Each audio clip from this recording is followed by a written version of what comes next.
오늘 본문은 창세기 38장 1절부터 30절 마지막 절까지입니다. 이 창세기 38장은 굉장히 신기한 그런 장이라고 할 수 있습니다. 37장에서 요셉 이야기를 시작을 했는데 39장으로 이게 이어져요. 근데 갑자기 38장에 유다 이야기가 끼어들었습니다. 그래서 이 유다 이야기가 왜 여기에 끼어들었는가에 대하여 우리가 좀 생각을 해볼 필요가 있습니다. 다시 37장으로 가보면 사실은 이 요셉 이야기는 요셉 이야기가 아니라 야곱의 족보입니다. 야곱의 톨레돗이라고 하죠. 그러니까 야곱의 이야기 안에 요셉 이야기가 있는 거예요. 그리고 유다도 야곱의 아들 중에 하나예요. 그러니까 큰 틀에서 보면 요셉 이야기 하다가 유다 이야기를 한 것이 그게 잘못된 것이 아니다는 거죠. 야곱의 톨레돗이기 때문에. 그런다 해도 요셉 이야기 하면은 마저 하지 유다 이야기가 왜 갑자기 끼어들었는가에 대한 궁금증은 가시지 않죠. 근데 이런 측면에서 우리가 봐야 합니다. 창세기를 50장까지 쭉 읽어보면 요셉에게 돌아간 것은 장자의 축복, 즉 물질의 축복인데 이것이 언약의 축복은 아니었어요. 그래서 창세기 49장이나 48장 이런 데를 가보면 야곱이 축복을 자기 자손들에게 하는데 요셉에게는 2배의 물질과 세력의 축복을 줍니다. 그래서 다른 사람들은 다 하나씩 주는데 요셉에는 므낫세와 에브라임 두 아들에게 각각 한 몫씩 줌으로써 2배를 준 거죠. 다른 형제보다. 그게 물질과 세력이에요. 그러나 성경의 이야기는 물질 축복 이야기를 하고자 하는 것은 아니죠. 성경의 핵심은 언약입니다. 그래서 이 언약의 축복은 누구에게로 가느냐면 유다에게로 가요. 그래서 즉 왕권의 축복을 주는 거죠. 이 왕권의 축복은 예수 그리스도로 이어지는 겁니다. 그래서 예수가 유다의 후손으로 오는 거예요. 이렇게 이 본문을 본다면 가난함의 저주를 외치는 이 세속화된 한국 기독교, 이 축복신앙, 기복신앙, 신비주의 이런 것들은 굉장히 잘못된 세상적인 기준인 거죠. 세상에서는 부자가 복된 사람이라고 하는 성경은 가난한 자에게 복이 있나니 이렇게 이야기를 하거든요. 그래서 이 물질의 축복 중심으로 성경은 말하지 않는다. 이 언약의 축복, 그래서 유다가 여기 끼어드는데 이 유다는 그러면 그런 언약의 축복을 받을 만한 위치에 있는 사람이었는가? 그렇지 않습니다. 그래서 38장 전체는 이 유다의 이상한 삶의 내용을 말하고 있어요. 자, 이제 본격적으로 38장을 보면 근데 이 야곱 가문의 장자, 즉 대표인 유다입니다. 원래는 르우벤인데 르우벤을 하나님께서 이렇게 제껴 놓으시고 시므온과 레위도 세겜성 사건으로 제껴 놓으시고 넷째인 유다를 장자로 삼으셨지만 그 장자, 즉 대표인 유다를 징계하시는 겁니다.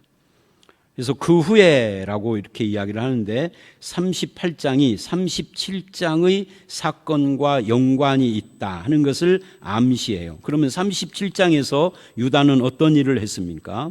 유다는 요셉을 팔아먹는 일에 앞장섰죠. 물론 죽이지 말고 그냥 팔아넘기자라고 유다가 조금 죽이는 것, 살인은 면하게 했지만 그 자체로 면죄되는 건 아닙니다.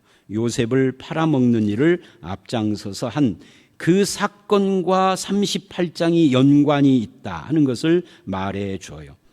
35장 22절에 르우벤은 야곱의 첫 비라와 간통함으로 장자의 지위가 박탈됐고 시므온 레위는 34장에서 세겜 살육 사건으로 장자의 지위가 박탈됐고 이제 유다가 대표인데 그런데 유다가 얼마나 잘못됐고 타락해 있는가를 보여주고 있는 겁니다. 1절로 7절에는 유다의 아들들의 결혼에 대한 이야기가 나와요. 근데 그 결혼 이야기를 보면은 아브라함이나 이삭은 자기 자녀들의 결혼을 죄악에 물든 가나안 딸들과 시키지 않으려고 무진 노력을 했어요. 그런데 유다는 가나안 여자와 결혼을 시킵니다. 그래서 이 가나안 사람 수아라 하는 자의 딸을 보고 그를 데리고 동침했다. 이렇게 이야기를 해요, 유다가.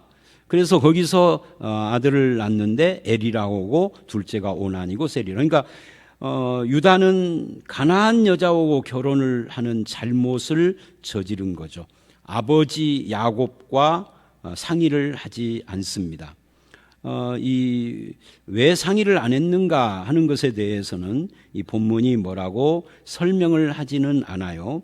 설명은 하지는 않지만 어쨌든 그 가나안 여자와 결혼을 해서 낳은 자식인데 그 자식 중에 큰아들 엘을 또 다시 다말과 결혼을 시키는데 이 다말도 가나안 여자입니다. 이 다말이 가나안 여자다 하는 것을 성경은 딱 부러지게 지적을 하지 않지만 다말이라고 하는 이름이 가나안식 이름이에요. 그래서 그러니까 그 자기 아내도 가나안 여자, 자기 자식의 아내 즉 며느리도 가나안 여자와 결혼시킬 정도로 유다는 하나님의 뜻에 별 관심이 없었어요. 그래서 그 결과 그 자식들이 7절을 보면 여호와 보시기에 악함으로 그래요. 그래서 그 애를 죽이십니다. 무엇이 그렇게 악한 행동이었는가를 성경은 침묵을 합니다. 다만 자식이 없이 죽은 걸 보니까 이것이 결혼과 관계되는 것이다. 이 다말과 결혼한 것 자체를 저주했다기보다도 아마 다말과 결혼을 했지만 다른 여자를 보고 다니고 가정에 소홀하고 하지는 않았을까? 이건 짐작이에요. 여호와 보시기에 어떤 악한 짓을 저지른 것이 분명하다 하는 이야기입니다. 그 다음에 8절로 11절을 보면 이제 둘째 아들이 오난이라고 하는 사람이 이제 그 다말에게로 들어가요. 형수에게로 들어가서 본분을 행하라. 그런데 이걸 수혼법이라고 합니다. 근데 이 수혼법이라는 것은 이제 형에게 자식이 없을 때 이게 룻기에 나오는 거잖아요.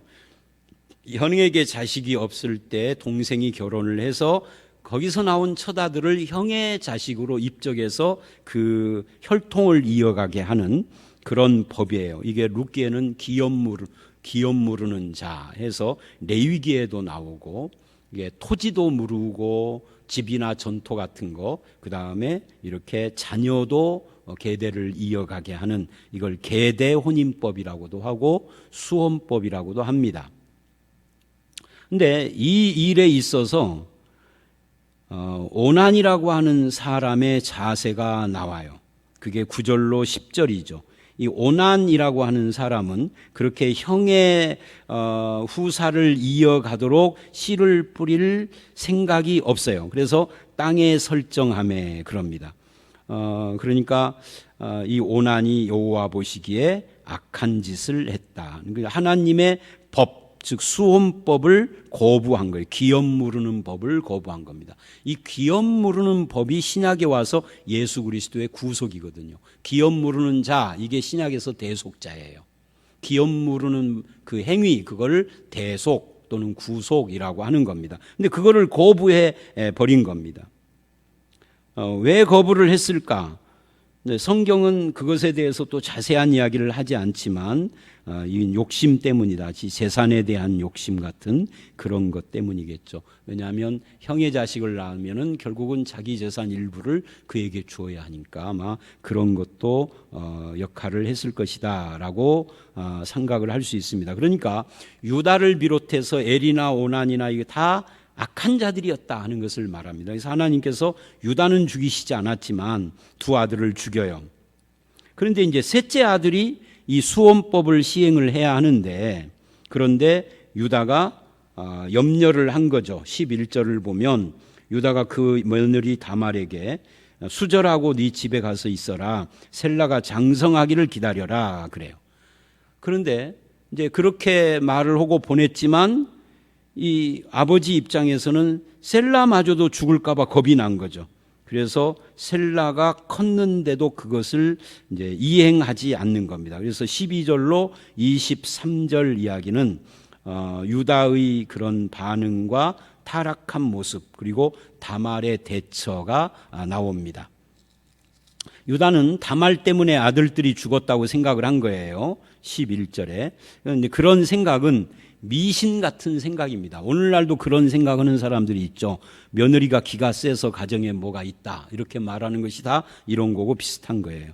뭐가 쉬워서 그렇다라든지. 근데 사실은 자기 아들들 엘이나 오난이 죽은 것은 무엇 때문이냐면 그들의 악함 때문에 하나님께서 징계하신 거예요. 근데 아버지는 그걸 모르고 있는 거죠. 손이 안으로 굽은 거죠. 그래서 12절, 유다의 아내가 죽고 난 뒤에 거기 12절을 보면 유다의 아내 수아의 딸이 죽은지라 유다가 위로를 받은 후에, 위로를 받았다는 말은 이제 장례 다 치르고 난 후라는 거죠. 히라라고 하는 아둘람 사람과 함께 딥나로 갔다.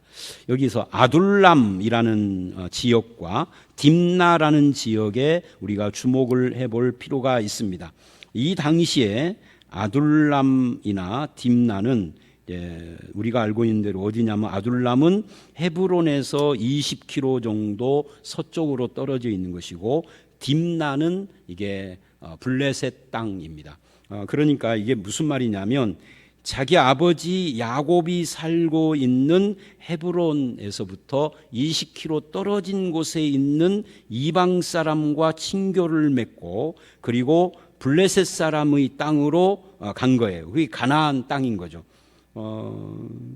그러니까 이 유다는 굉장히 요즘으로 말하면 교회도 제대로 안 다니고 있는 신앙의 가정에서 태어난 말하자면 모태신앙인데 교회도 제대로 안 다니고 있는 그런 이상한 사람이라고 할 수도 있겠죠.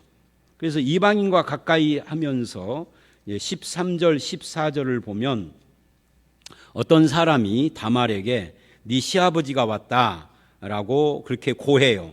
그러니까 다말이 과부의 의복을 벗고, 그러니까 당시에는, 당시뿐만 아니라 최근까지도 각 나라마다 그 의복으로 신분을 상징했어요. 우리나라도 과거에 그랬죠. 요즘은 안 그러지만. 그러니까 과부의 의복을 입고 있으니까 그녀의 삶이 굉장히 제약을 많이 받고 멸시와 가난에 시달렸을 것입니다. 그리고 이제 그것을 벗고 너울로 얼굴을 가리고 몸을 힘싸고 그리고 이제 유다가 가는 길목에 앉아요. 왜 그랬느냐 하는 것을 14절이 이렇게 말을 하죠. 이는 셀라가 장성함을 보았어도 자기를 그의 아내로 주지 않음으로 말미암음이라. 그러니까 이 원인이 유다가 약속을 이행하지 않는, 약속을 단순히 인간관계의 약속이 아니라 하나님의 법을 이행하지 않는 것 때문에 이런 일이 일어나고 있다 하는 것을 지금 성경은 설명하고 있는 겁니다. 그만큼 유다가 악한 자였던 거죠. 믿음 없는 자고. 그런데 이제 이 유다가 우리 주 예수 그리스도의 선조가 되는 거예요. 이제 그 결정적 사건이 38장이죠. 그래서 유다가 이제 길을 가다가 창녀가 앉아 있는 걸 봤어요. 자기 며느리인데 이때 창녀라고 하는 이 단어가 조나라는 단어입니다. 일반 창녀를 말하는 겁니다. 그리고 이제 그 창녀로 여겨, 이게 이제 문제예요. 여러분, 창녀라면은 돈 주고 그에게로 들어가도 괜찮을까요? 남의 집 유부녀와 불륜을 저지르는 것은 죄인데 창녀를 돈 주고 사는 것은 죄가 아니다. 맞나요? 그런 건 아니죠. 그러니까 유다는 이걸 봐도 하나님을 믿는 사람다운 삶을 안 살고 있는 겁니다. 잘못된 것이죠. 그리고 이제 관계를 맺고 돈을 주려고 하니까 돈이 없으니까 무엇을 줄까 하다가 16절로 18절에 담보물을 주어요. 담보물을 주고 동침을 하고 그 결과 임신을 합니다. 그런데 유다는 임신한 줄을 모르죠.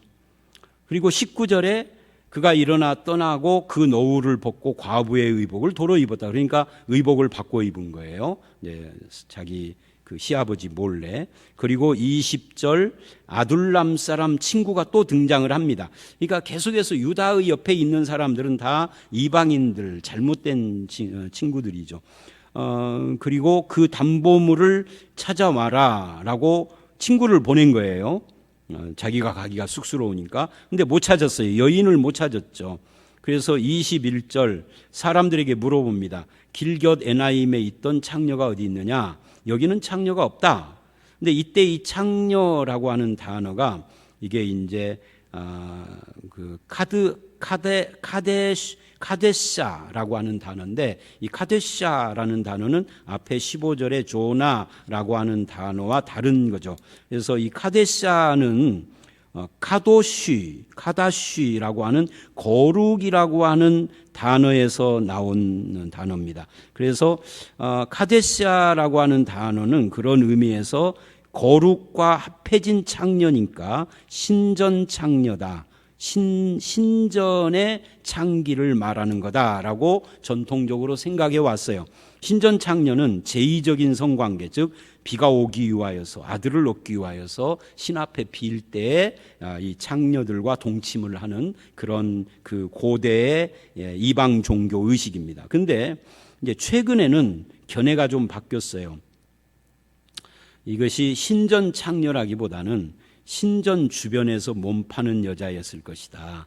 그래서 신전 주변에서 몸을 팔면서 그 일부 수입금을 신전에다가 헌납을 하며 서로 공생하는 그런 관계다라고 해석을 하는 것이 더 유력해졌습니다. 그렇게 보면은 15절에 조나라고 하는 창녀와 같은 의미라고 할 수가 있겠죠. 자, 어쨌든 창녀가 없다라고 하니까 그냥 돌아올 수밖에 없었고, 24절로 30절을 보면 석 달쯤 지난 후에 이제 소식이 들려왔습니다. 네 며느리 다말이 행음하고 임신하였다. 그래서 유다가 이렇게 말을 하죠. 그를 끌어내어 불사르라. 이걸 보면은 우리는 항상 자기가 아니라 남의 죄는 굉장히 강직하게 대하는데, 원칙으로 대하는데, 자기 죄는 굉장히 유하게 대하는 내로남불 의식이 사람들에게는 있다 하는 것을 우리가 보게 됩니다. 그래서 이 여인이 끌려가다가 그 물건을 보여요. 이 물건에 임자로 임신했다. 보니까 도장과 끈과 지팡이가, 이게 누구 것이냐? 유다가 그걸 알아봐요. 그리고는 26절에 이렇게 고백을 합니다. 그는 나보다 옳도다. 내가 그에게 셀라를 주지 아니하였음이로다 하고는 다시는 가까이 하지 않고 여자가 이제 쌍둥이를 낳게 됩니다. 자, 여기서 우리가 재미있는 것을 보는데요. 아브라함이 이스마엘과 이삭을 낳고 이삭에게, 둘째 이삭에게 언약이 이어집니다. 이삭은 에서와 야곱을 낳고 또 둘째 야곱에게, 이삭은 에서를 축복하려고 오는데 하나님의 뜻이 그게 아니었어요. 야곱에게로 갑니다.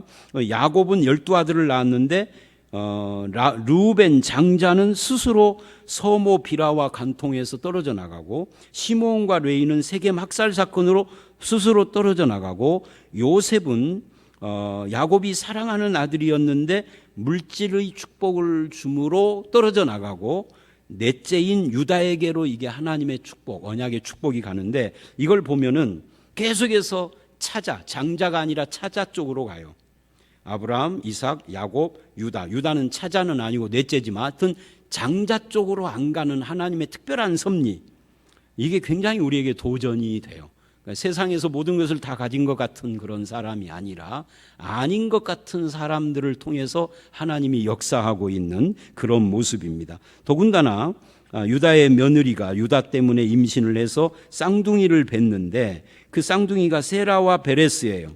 근데 세라와 베레스가 이제 태어날 때 28절을 보면 해산할 때 손이 나오는지라 산파가 이는 먼저 나온 자라 하고 홍색실을 가져다가 그 손에다가 메었어요. 그러니까 손이 먼저 나오니까 얘가 형이다 그런 거죠. 이게 세라예요. 근데 이것이 인간의 생각이고 인간의 판단일 뿐입니다. 하나님의 생각은 다른 거죠.